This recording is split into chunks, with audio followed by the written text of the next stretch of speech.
Hey, good morning, everyone. My project is called Line Timer. Essentially, what I'm doing is I am going to be putting a snippet of code into another module or Python file that records every single line of the file. I chose this as one of my projects because I was trying to shy away from doing something very data sciencey because that's the kind of stuff I love, but want to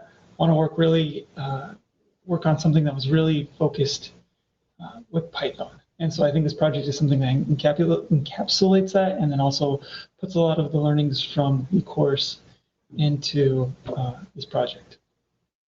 So I'm going to go over why, I'm going to go over what the workflow is, the class learnings, and then we can go from there. So as I said before, I put a line of code at every single line possible in another Python file. The file then will run itself and then export data of how long each line took to run. And Python compiles a little bit differently, and so this project definitely had a lot of challenges in figuring out how to put a logger into every single line. And we'll get to that. For the use case, though, I think sometimes you inherit other people's code. That's just one Python file that's 1,000 lines long, and it might take painfully long to run. I know I've created these type of files, and I know I've inherited these type of files too. So that's one of the case. Yep, it's something you wrote yourself. You want to kind of see. Just from a learning perspective, if you can see what the timing of different functions and different ways that you write code, sometimes that might be helpful to know how to write more efficient code in the future. Obviously, the way from this course, we know that if you write very functional code, that you won't have any kind of problems because everything should be split up into easily-able unit tests that then you can, if you needed to, you could put a decorator around it and you could time individual functions on their own. This is not for that scenario. And then also one thing that came out of this project is I got to see code from a different perspective and get to see kind of how it flows. And so that was very interesting. So those are all the use cases. As the project workflow goes from, I check whether the module, what lines can be written in the module, like one right before, and you'll see that later. I then insert the code, and then I run the target module, and it exports to a CSV file, and then I load the CSV file, and then I create data visualizations from that. So some issues and considerations as I was going through this project is many lines cannot be just simply cut and then put into a different line of code. So when there's an indentation, you can't just insert a space in between two lines of code and then put something in there because it will definitely cause an error. If you have carryover lines, so like if you, here's an example, plus A, and then you did a new line, and then you did +2, you couldn't put a code snippet in between that. Same with comments, you can get into some, there's no reason to put a timer right before a comment because a comment shouldn't even compile and shouldn't cause any extra time in the code.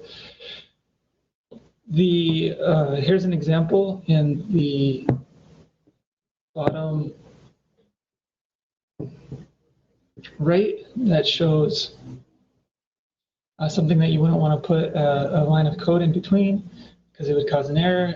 It's just clean way to write it, but it's not an easy way to put things inside of it.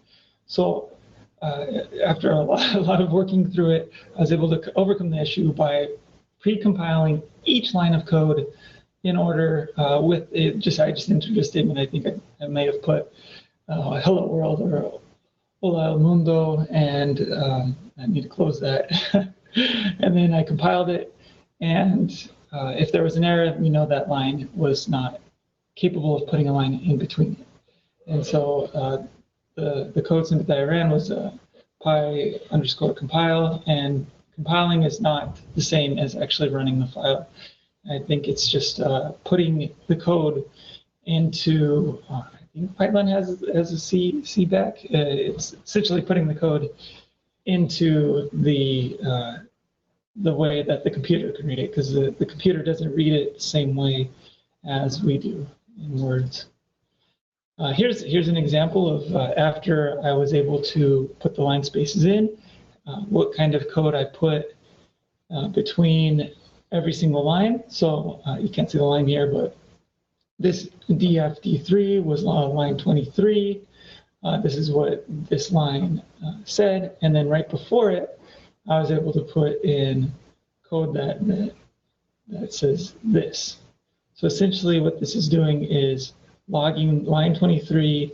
The line says this right here. I guess I could put an R here instead of these little backslashes.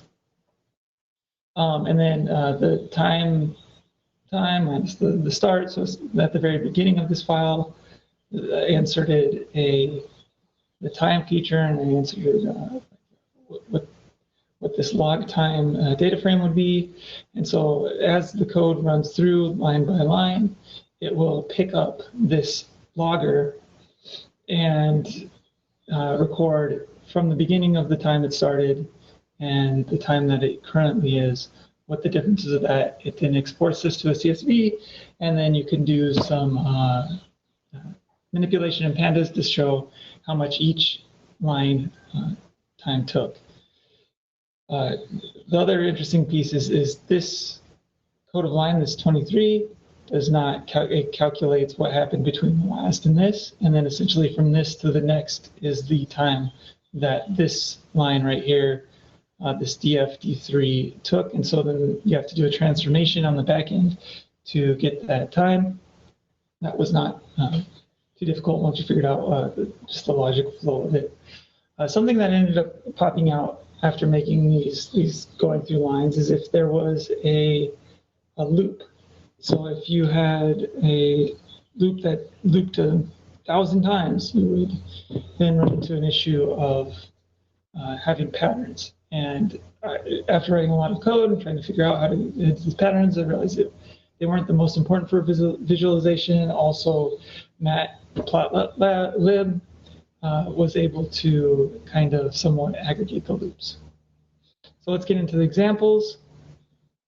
Here's just your classic poorly written reoccurrence Fibonacci sequence. This is pretty much the whole file. It goes through it. If it's not less than 1, and if it is less than 1, it will turn in, but if not, it then does the reoccurrence of the two Fibonaccis. So what happens here is here's the code to the left again, and then this is what we populate as far as the sequence of the code, and down here's the time in seconds of the code. So we start off with this opening the function. We then go to print, so you can tell that the logger was right before that, so that's where it starts, even though it takes no time, that's why it goes straight up. And then it goes to the print because it skips this because it's not being called. We then run the function, and then we start off. And so it shows we went from line 4 to, and it kind of gets hairy between this. Line 4, we probably then go to line 7, and then we go to line 5, and then it kind of goes back and forth and back and forth and back and forth, and then 0.14 seconds later, we've concluded our code. Yeah.